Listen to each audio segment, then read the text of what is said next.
Next up, we're going to have a bit more of a structured session. It's going to be looking into how to pitch and present your ideas through storytelling, something that I think is crucial to anyone really entering in the crowdfunding space, whether you're equity crowdfunding or rewards-based crowdfunding. Creating a compelling story, I think, is fundamental to reaching and engaging potential backers and potential investors.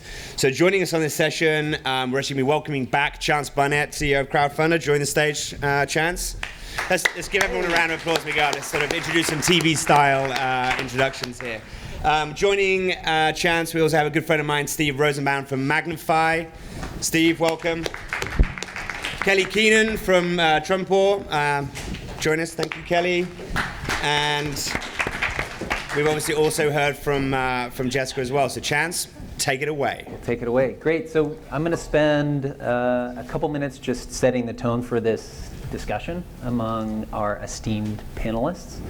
And then we'll spend about 5 minutes with each of you, and then we'll have a round table and some Q&A. Does that sound good? Great. So the art of the pitch. How do you pitch investors? How do you pitch the crowd? There's nothing more important than clarity, than story, and how you present yourself. Yes, it matters what you're doing. Yes, it matters how you're executing on it. But if you don't know how to package that up and to make someone who doesn't know who you are understand what you need them to know, and then you don't know how to ask them to take action, and you're not clear about what that is, you're very, very certain not to get to your goals. So there's people who do this for a living or have made a great living, helping craft this message. I want to try and interject some of my knowledge and experience around raising investment capital, and then also some of the non-investment or contribution or rewards-based crowdfunding as well. I want to throw out an overarching context for this conversation, if I may, which is that in communicating with investors, but also with the crowd, even if it's rewards-based, you are effectively communicating with two brains. There's the rational brain that is always asking, what do I get? What's in it for me? Why should I spend my time doing this? And then there's the non-rational brain, the emotional brain, which is the brain that is captivated by story. It's the brain that wants to relate and feel good. It's the brain that really grabs the reason why you're doing what you're doing and becomes emotionally involved and engaged because of that. If you don't know how to engage both brains, if you're not thinking about your story and your pitch and how you're going to communicate on that level with investors or potential funders or backers, you're also very less likely to meet your goals. So I would throw that out as some context to the process of communicating with the crowd, but also investors. And I'd love for you've had some time to introduce who you are, really great stories. Congratulations on your success, by the way. I'd love to chat a little bit with you about what are the core elements beginning around a success formula, if you have one, for how do you actually, once you've created everything you've created, once you've thought about this, how do you share that story in a simple way, even in a 2 to 5 minute video?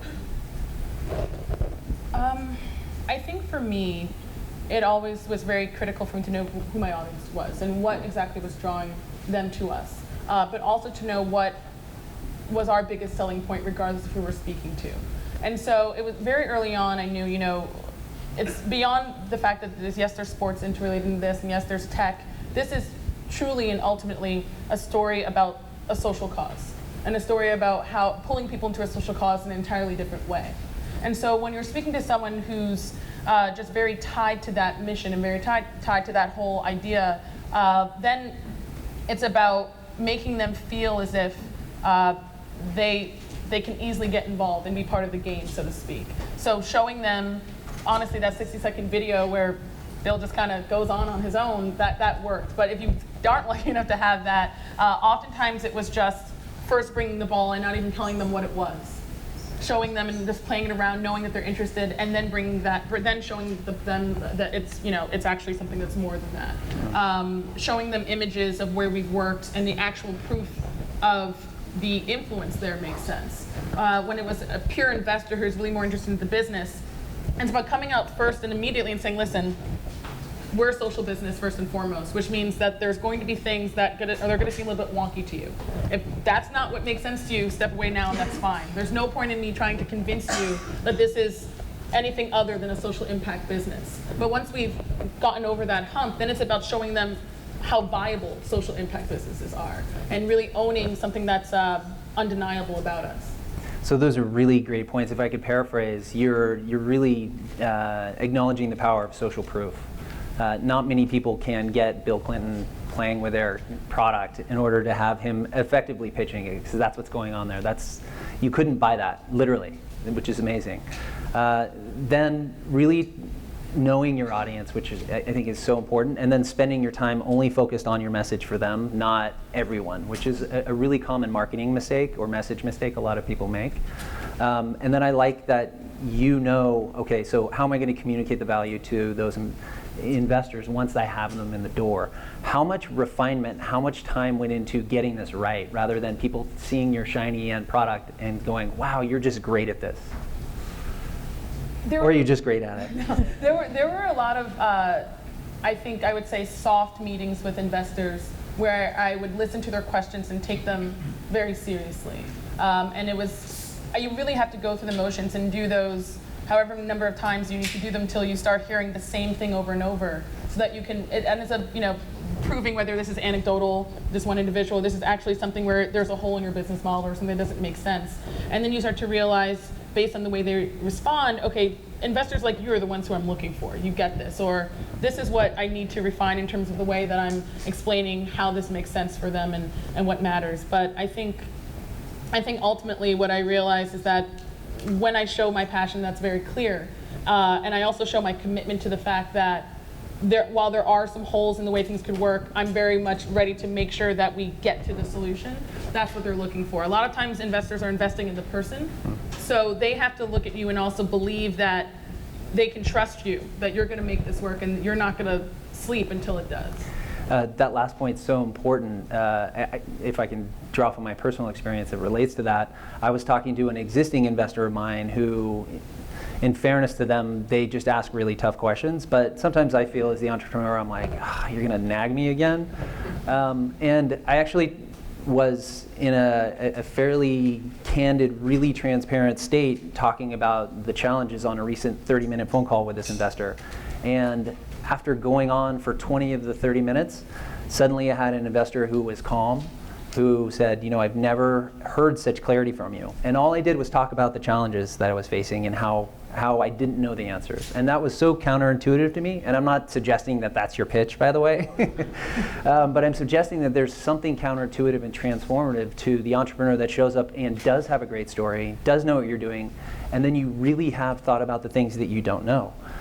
Investors like to be value add, and that can be part of your pitch too. Here's what I'm looking for from you. So it sounds like you've done a really great job of that too. Yeah. What do you think, if anything else, is the most important thing for an entrepreneur to take away as going from where they are now to becoming a better pitcher and presenter? I think one thing is that people will look, if it comes to actually looking for funding, people will want to know or will be intrigued by the fact that you have invested not only your time, but your own money in some way. It doesn't have to be a lot, but it is a relative sense where if you're coming in and you're looking for money and if you haven't put in any of your own funds, whether it's, you skipped 1 year of grad school to take the money and put it in that way, or you begged your parents, until they would give you something, that shows that you have, one investor said, skin in the game. And that does mean something. And so I think between that and also showing the investor that you are a frugal person, I think the biggest thing that people sometimes don't realize is that if you get funding sometimes too quickly or too easily, which is a hard thing, but there are a few people who do that, you automatically have this mindset of, I have to spend the money that's been given to me versus I have to make money. And that's something that people don't notice that change, but it does happen. And so I think it's between making sure you have skin in the game and communicating the extent to which you are treating their money like it's your own, and you want to operate as if you're still bootstrapping, and you truly believe in all of the lean dynamics and product development, that has to be communicated. Otherwise, I think a lot of times people get into this rich state where they feel like nothing could go wrong because they have all the funding. Great points. Awesome. Thanks for sharing, and we'll come back to you in the Q&A too. Stephen, I'd love for you to share a little bit more about your background and your experience relative to crafting story, and you can mention video too, I'm sure. So I'm a lifelong entrepreneur. I've started 5 companies. I tell people I've never gotten a paycheck I haven't signed myself, which means occasionally I have a pain in the ass for a boss. I come from a family of writers and storytellers and journalists, and so every business I've started in one way or another has been about storytelling. Initially, I ran a film production company, and now I run Magnify here in New York. And one of the things that I feel really strongly about is that the challenge of the moment we're in is that things are changing really quickly. And so when I speak to people about my business, I have to really learn to modulate the story I tell depending on who the audience is. And so for a young tech-savvy potential investor, there's a certain way that you can tell the story that gets them very excited. And for a financial investor that's more conservative, there's a different way. And that comes down to the tools I use to communicate. I mean, I remember the first time that someone who I was talking to texted me, and this is now years ago, and I was like a Sunday afternoon, they texted me, hey, do you have that spreadsheet? I was like, really? Sunday at 1 o'clock and on my phone? And now, Facebook, Twitter, DM, text, LinkedIn, like all bets are off. And you have to be sensitive to the fact that the story you tell and the medium you tell it in is going to be different.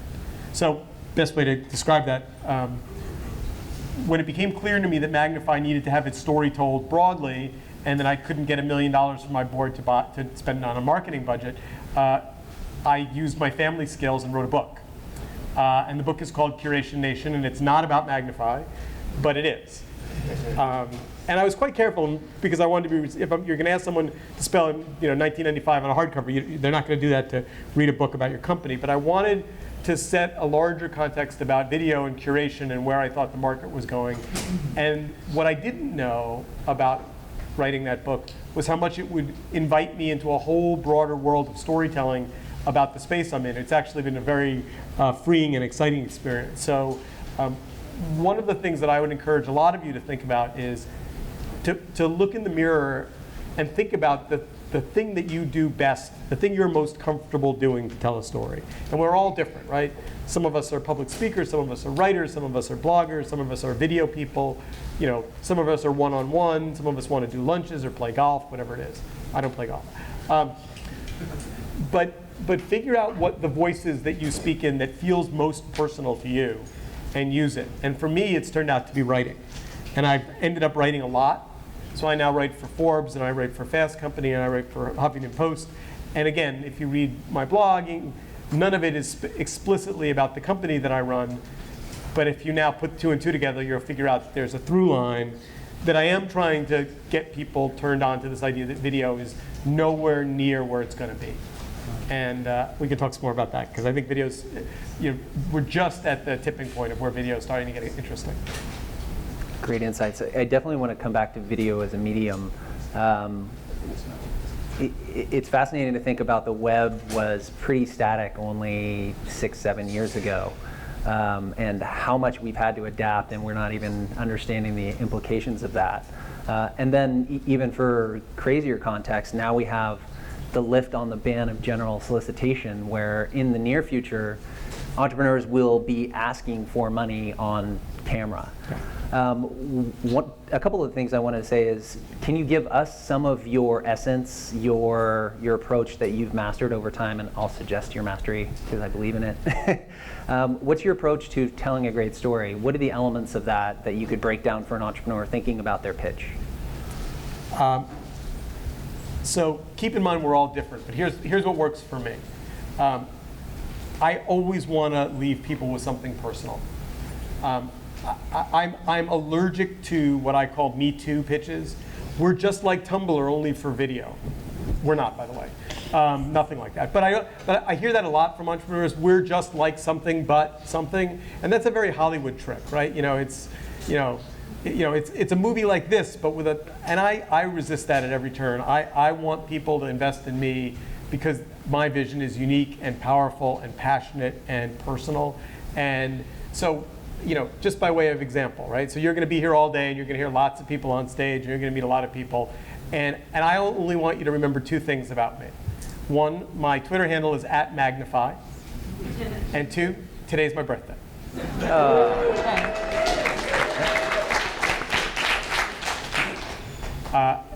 And if all that does is get you to follow me on Twitter, then I'm good.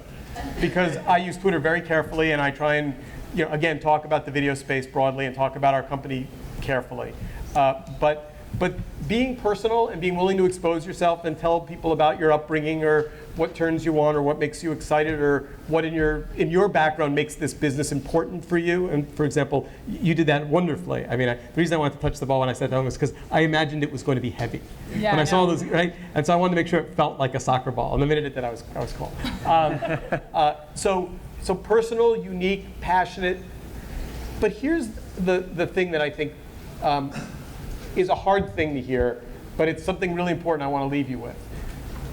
We live in a moment where the volume of information overload is so intense, particularly if you're reaching out to people that are busy people and that have enormous input. I had a startup email me yesterday to tell me the progress of his company, and I won't tell you who it is. It was a lovely email about he's doing this, and he's doing this, and he's doing this. I cannot remember for the life of me what he's talking about. Now, I know I met him, and I could go online and search his, I almost remember the venue. It was about 3 weeks ago, kind of. But if you email someone or you reach out to them and they don't respond, and you make the mistake of thinking that that's personal and that's a no, I want you to take away, this is very important, until someone tells you no, I'm done, I'm not interested, go away, silence doesn't mean no anymore. It means I was offline for an hour. It means it fell below the fold. It means it went into spam by accident. It means I was dealing with an emergency and your email pissed me off and I didn't answer it. But it used to be that people, when they didn't answer, there was a message in that. And now every email I send out, the next day I send out a follow-up saying, hey, you may have missed this. And then the day after that I say, hey, this may have fallen. And I literally do it until someone says, got it? Thank you, not interested. And I didn't used to be that guy, by the way. I mean, but when I think about it, I probably get 600 emails a day. And buried in that 600 emails, there are probably 40 that are really important. But if they're timed wrong and they come while I'm in a meal or they don't get filed properly or just, it's not personal, it's just, and some of this will get fixed, right? I mean, email won't remain broken forever. Digital overload will start to get fixed and you'll be able to tag things better and organize things better, but not before you guys are all done raising money. So and then the other thing is, and this is slightly counterintuitive, I've started using the phone more, which I was an anti-phone person for 10 years, and now I dial the phone a whole lot more. And whenever possible, whenever possible, in person. I'll come to you. Where can we meet? I'll swing by. I'm in your neighborhood.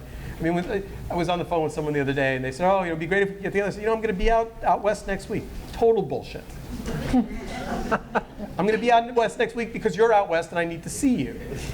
And I will get on an airplane and fly there and have the meeting and fly home, which is kind of a pain. But you're really going to be in the West Village, I think that's what you're saying, right? West anything where someone I need to see. And here's the other little terrible thing. I only have a couple terrible things. When you're talking to someone on the phone and you're passionate about your business and you're doing a demo and you're showing them links, whatever, I guarantee you're getting 30% of their attention. No matter how happy you are and no matter how much you're enjoying showing your stuff and being upbeat and being passionate, they're checking their email on the other end of the phone. Guarantee it. It's what we do. It's horrible. It's disrespectful. It's horrible. It's not focused. It's what we do. So that's why in person is better, because they can't do that. I mean, they can, but they won't. Right? So these are all counterintuitive things, right? Bug people until they tell you no. Get in person whenever you can. Use the phone more, even though we all have become more digital people. And be sensitive to the fact, and some of it's an age thing, right? Like, I have people that will not, like if I use something from Facebook in a conversation, they'll take that very offensively. If I say, hey, your kids are in camp, that's great. There's some people that really take great offense to that. And then there are other people that are totally cool with it. And some of it's just where social is in people's lives. Some people have very strict rules about Facebook is just for my personal friends and I don't talk business there, and other people are totally good with like everything getting blurry. So there ought to be some code. We ought to come up with a code for like how people judge where they want to be communicated. Well, everyone has a different context that they prefer or they switch off. So I love your advice. I've moved to trying to close investors by text message. That's my favorite. So I agree. That's the most effective I found. By the way, I bet that's right. I bet that's right because it's unexpected. We should integrate it into Crowdfunder. I'm sure an investor would never touch our service if we ever did that. But yes. Well, but being, you know, what I think is hard to accept, because we're all passionate about what we do, we think that when we connect with people that's leaving some long-term, resilient, memorable impact.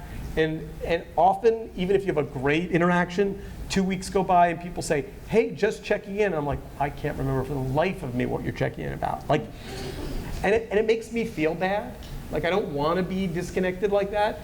But 10,000 other inputs have gotten on my radar in between our lovely conversation. So being a little gentle about resetting people, saying some nice thing. Remember we were talking about that thing that does this thing that would work with you in this way? Like I know it seems a little Garanimal-ish, but I don't think anyone minds when you remind them of where the conversation left off. Really great advice. Thanks, Dave. I want to make sure we get to Kelly. Sure, of course.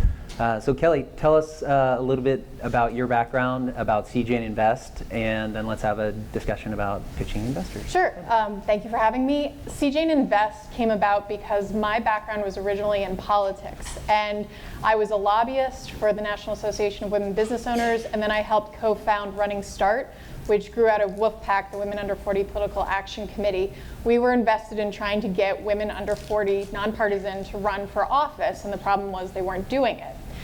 So we started Running Start, did all these programs to get them out there, and I noticed, as did all my colleagues, that women were holding themselves back from running for public office because they often thought that they weren't qualified, they weren't ready yet, they needed a little extra time. And in the years since I did politics, I noticed that a pitch is really not that different from starting a platform when you're a political candidate. What you want to run on is the same type of storytelling as what you're going to pitch on.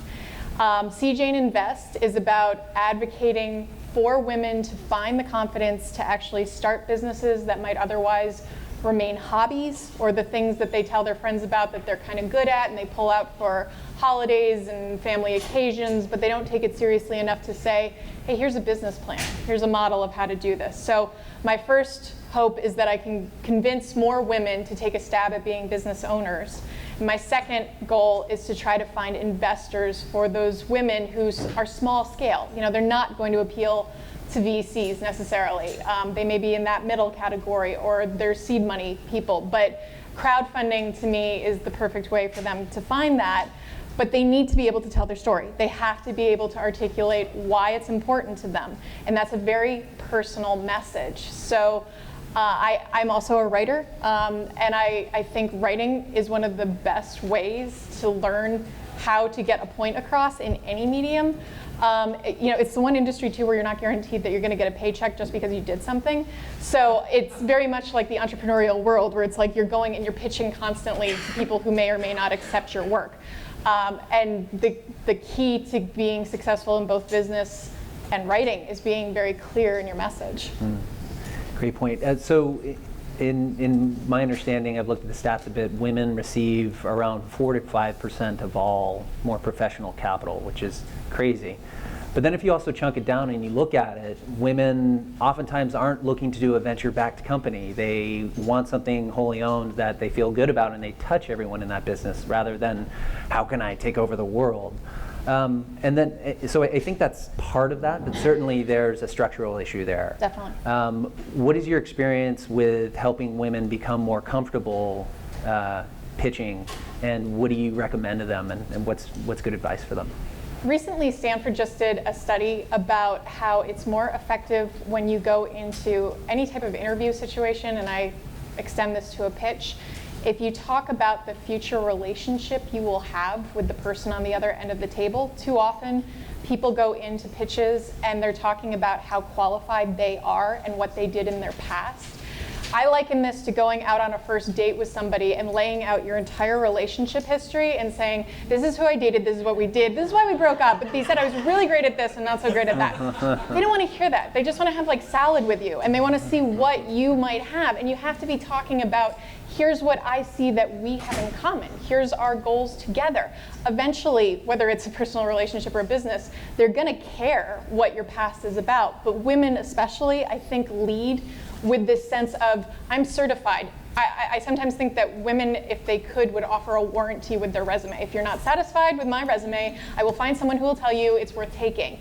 We are a little too attached to saying somebody else has backed me, and that is what gives me a voice and authority, as opposed to saying, I'm here now, I see something with you and me working together, let's start the conversation there. And if you think about it, I mean, people like the rising star. They like to get in on the ground floor. And this study, the Stanford study, showed that people are more likely to go out and eat at the restaurants where it's the new up-and-coming restaurant. Even if there was a new and up-and-coming restaurant that's now the established restaurant, they still go to the new one. And I think there's something psychological that as humans, we like to be part of the initial relationship. Otherwise, we're not part of their story. We weren't the reason they succeeded.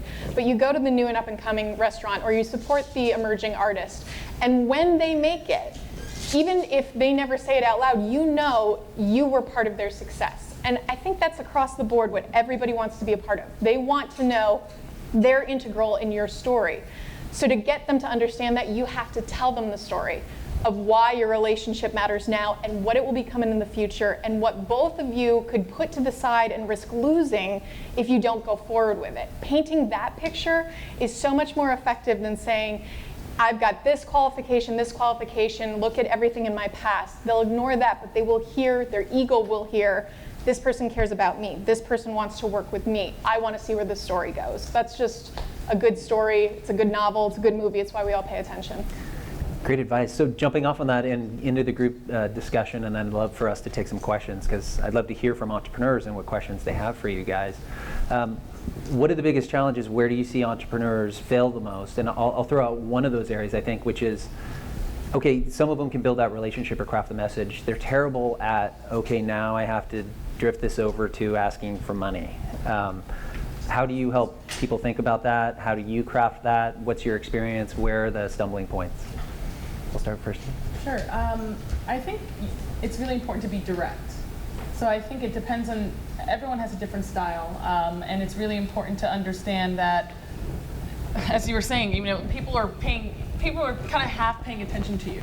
And the biggest thing is that you have to really come in there and realize that you only have a certain amount of time, and you have to make sure it's very clear to them what the call to action is. Like, oh, I'm not looking for a pat in the back. I'm not looking for I'll connect you with you. It's like, I'm looking for money.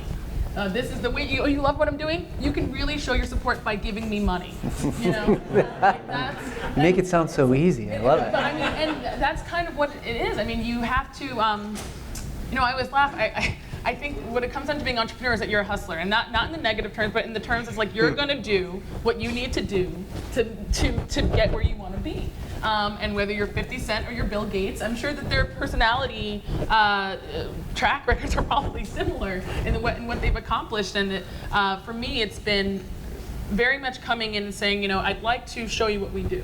And then establishing them at the beginning of the meeting. So just to be clear, you think you might be interested in investing? Because that's also going to tell me if I want to do the whole pitch or if I just want to talk to you for 5 minutes and keep it going. Yeah, that's great advice. Steve, what are your thoughts? So let's start with a overarching thing, which is that being an entrepreneur is an incredibly unfair position to be in when you're out raising money. And what I mean by that is, like, investors are asking you to be, on one hand, passionate, visionary, driven, damn the torpedoes, I'm going to get this done, I'm going to mow through negatives. And then they want you to be, has everyone heard the word coachable? Well, it's a crappy word, right? Because it means you're going to do what you're told. And you're really not going to do what you're told, but you are a little bit. And so I find there's a very careful balance you have to walk. When somebody says, well, that's a really interesting idea, but have you ever thought about doing it this way? And that's a trick question, because if you just cave and go, great, if I get the money, I'll do it any way you want. Then the investor just got an employee, which they don't want. On the other hand, if you're kind of nasty about it, say, listen, I want your money, but I don't need any advice from you, buddy. Thank you very much. Just my idea is perfectly fine. So finding a way to be open to feedback, to listen, and to understand that some investors are really going to be value added, and others really aren't. I mean, when I raised money in Washington, this is now a bunch of years ago, I had one investor group tell me that they were down to either investing in Magnify or a vending machine that kept hot dogs warm in the Capitol so that senators and congressmen could buy warm hot dogs. And it was either me or the hot dog machine. And I thought, you know, chances are they're good at one of these two areas, one being vending food and the other being media. So I'm cautious about how you respond to feedback, and I think the answer is you have to be open to it, but you also need to be firm about the fact that you've got a plan and a vision. I also think that I'm always cautious of the people that say, well, I'm really interested in your business and I want to follow what you're doing. I want to stay in touch, but I want to see you get more traction. Because when I used to be in the movie business, that was always the equivalent of a studio calling and saying, listen, once you get a director and a star assigned, we're going to fund your movie. Well, duh. You know, the challenge of knowing how much to build, how much to show versus how much to say, listen, you know, we're going to get traction once we're done getting out of this alpha phase, I think is tricky. And maybe the last thing, and this will seem a little unfair, one of the mistakes I made was I looked at every opportunity equally. I thought that if I have 80 leads and 80 potential investments, I'm going to chase everyone down. And I think that now, having done this for a bunch of years, there are certain leads I would make the decision not to follow up. I would walk out of the meeting and say, you know what, I'm not going to chase that. Really some of the most helpful advice. Entrepreneurs come in the door thinking, great, I need all 500 of your credit investors to take a look. And that's what they think they need, and what they actually end up needing is, I need to know who the right people are, and I really need to have my message straight. Right. And those two things are going to make the best use of time and have the most impact. Kelly, so I don't want to suppose that women are sometimes less comfortable asking for money. They are. Okay.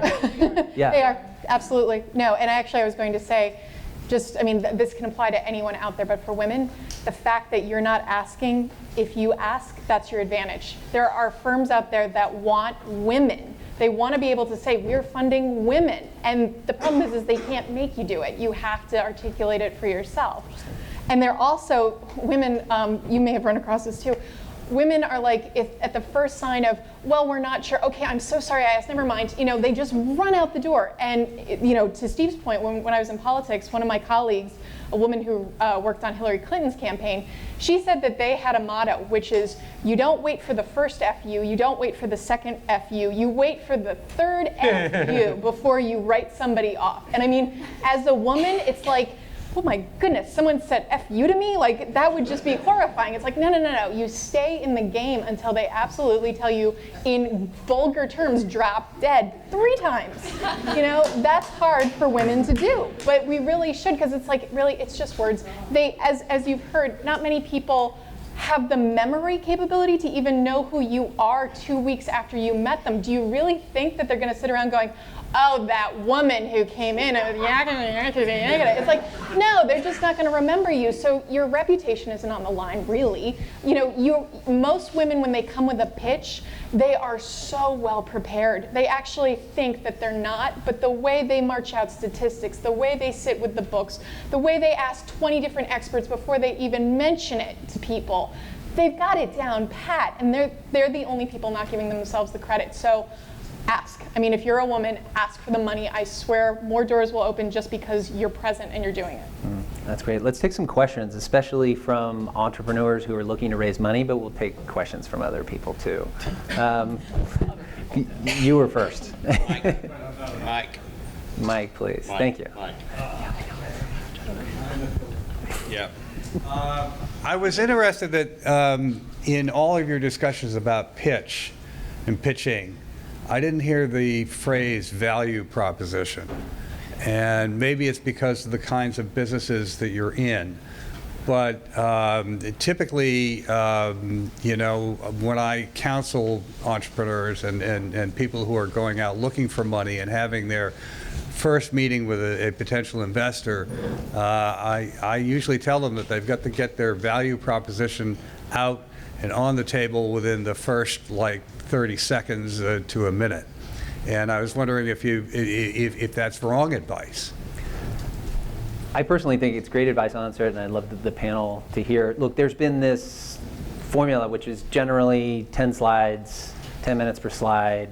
It starts with your overall vision. It moves quickly into who you serve, then your unique value proposition, then cover the team, then get financials, wrap it up. Are you in? That's a great pitch, and if you have the right narrative across it, it's great. I think there are other possibilities, but you have to define that really well. So you're right, none of us sat up here and gave that formula. I think that formula is the thing that people need to look at, and then start with that as fundamentals, and then say, how do I shape what's unique about me as a narrative across all of that as a fundamental set of things that you have to communicate. So you're absolutely right, but I'd love to hear your thoughts. I think that, similar to what you were saying, I mean, you have this kind of outline that anchors what you're going to say, but you don't want it to seem overly rehearsed, and you don't want it to seem like you just pulled this out of an MBA book. So I may have value proposition on the slide, but I'll rarely say, and here is the value proposition.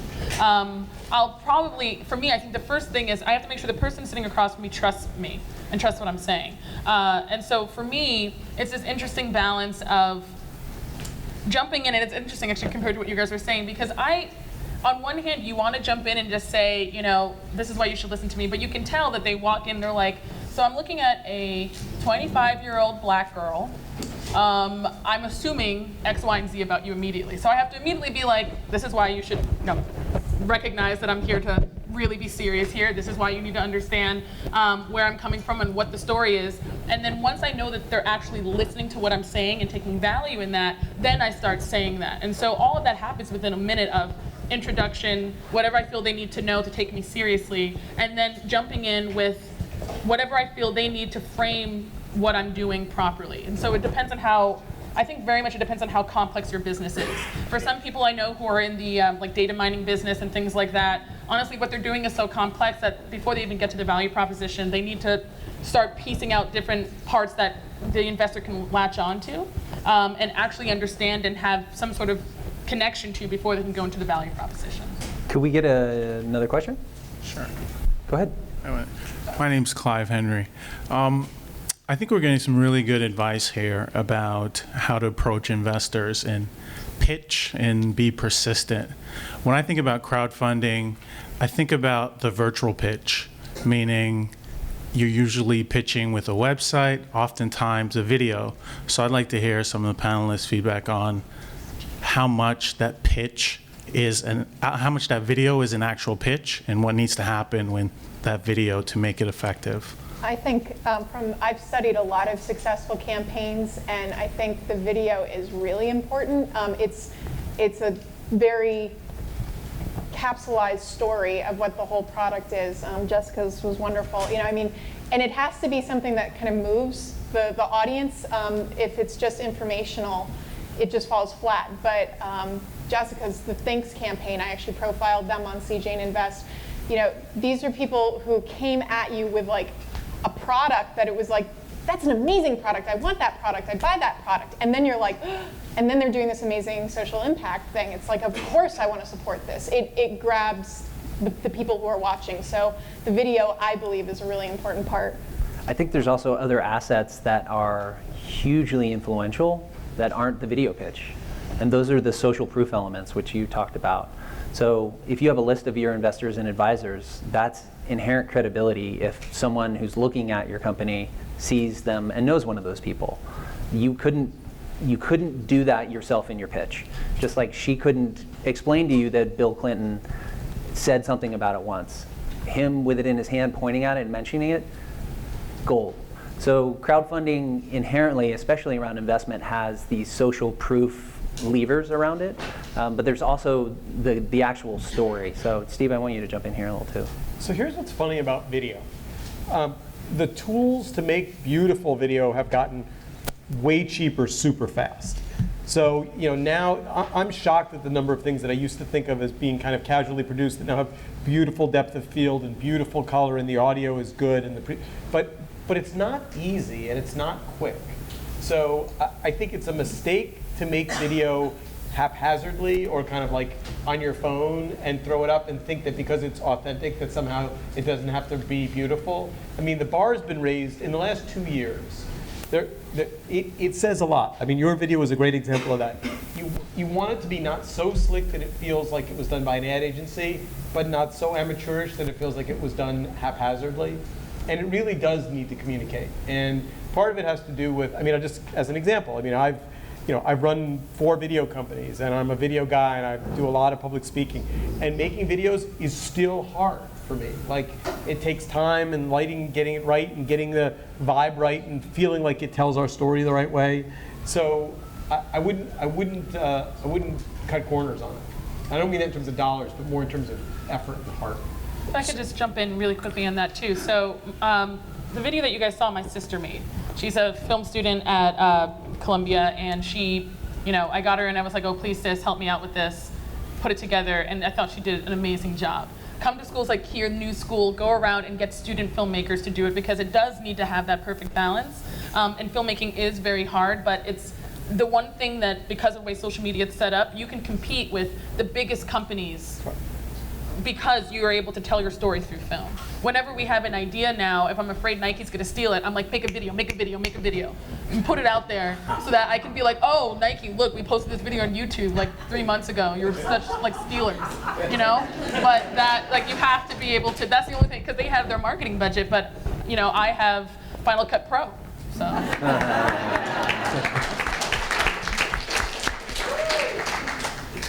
Any more questions, guys? Thanks to the panelists. Great job. Yeah, great job. Thank you. Good.